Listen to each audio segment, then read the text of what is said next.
It is my great privilege to introduce Dr. Frances Fox Piven, who is speaking on behalf of the faculty this evening.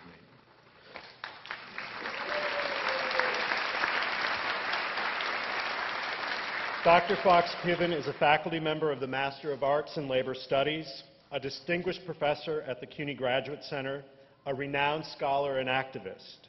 Her many books include Regulating the Poor, Why Americans Don't Vote, War at Home, and Challenging Authority. I like that last one a lot. Ladies and gentlemen, Dr. Frances Fox Piven.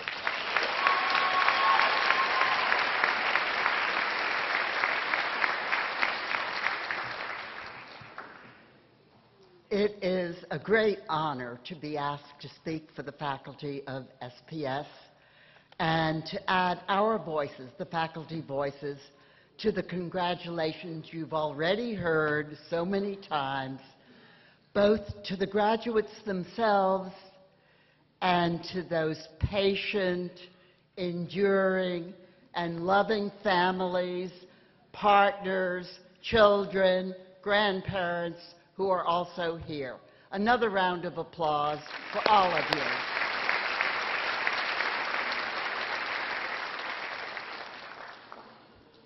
But my message actually is not going to be mainly celebratory. Yes, we have a celebration. Yes, be happy. But you know, it's a very solemn moment in the lives of our communities, of our city, of our country, and of our world. And one of the reasons I'm so eager to congratulate the graduates of the SPS program is to welcome you to join the struggle to make our communities, our country, and our world a better place.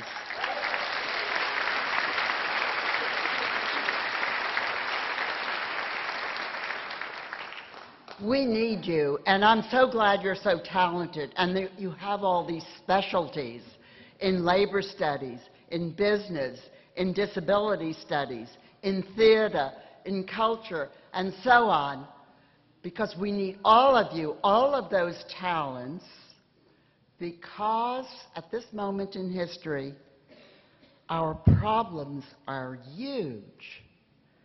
And our future depends on how we resolve them.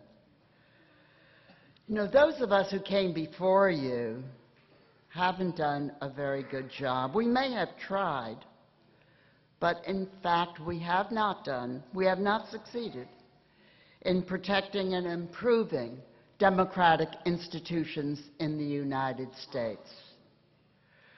We have not succeeded in protecting and improving our public institutions, institutions that were created in the name of social justice, but institutions that are now in trouble. We have not succeeded in husbanding the resources of our country and our planet for future generations. We have not succeeded in maintaining peace between peoples and nations. And so, you and the rest of us are going to have to confront these problems and help us solve them. We need your help. You haven't graduated a minute too soon, let me tell you. You have a good education. You have a credential from a fine university. I am so proud of CUNY and SPS and so honored that I teach here. You're smart. You're relatively young compared to us. And you know, you're not too young. I wouldn't speak this way to the graduates from, say, Bryn Mawr or Amherst. You bring not only a good education, but experience, seasoned conscientiousness, and a social conscience to the work that you are now going to do that is going to change all of our lives. The challenges are enormous. because most of the problems that we confront flow from the unbridled domination of American politics by business interests that have focused only on the bottom line, on profits, regardless of the cost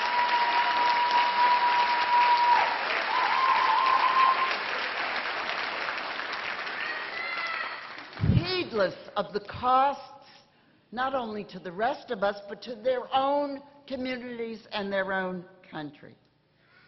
The result is, in the last 35 years, we've seen spiraling inequalities in the United States.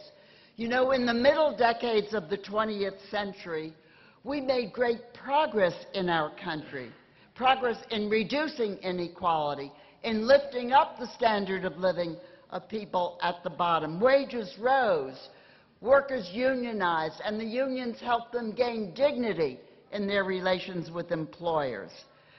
All of that has been reversed by the trends of the last 30 years. We have also seen in the last 30, 35 years the deepening corruption of democratic institutions. You know the Citizens United decision of the Supreme Court? That only is the frosting on a pattern where corporate money, they've made so much in profits that they can just shovel it into politics and make of Washington, D.C., the capital of our city, the biggest marketplace for lobbyists and for favors and for special programs.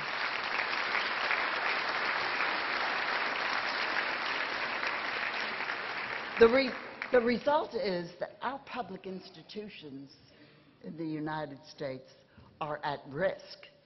That includes education. It includes K through 12, and it includes higher education. Our bridges are at risk. Our public life is at risk. Everything that we took for granted, Medicaid and Medicare, unemployment insurance, is at risk. And what is the argument that is being made to justify the attack on these programs? The argument is that we don't have the money. We don't have the revenues. And the reason we don't have the revenues is that also for the past 35 years, we've seen a pattern of consistent tax cuts for the rich, for American corporations.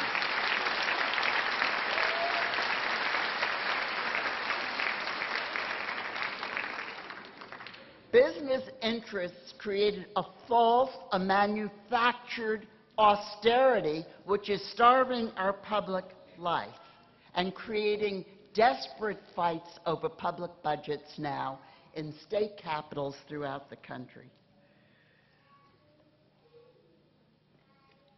Well, if you take on these challenges,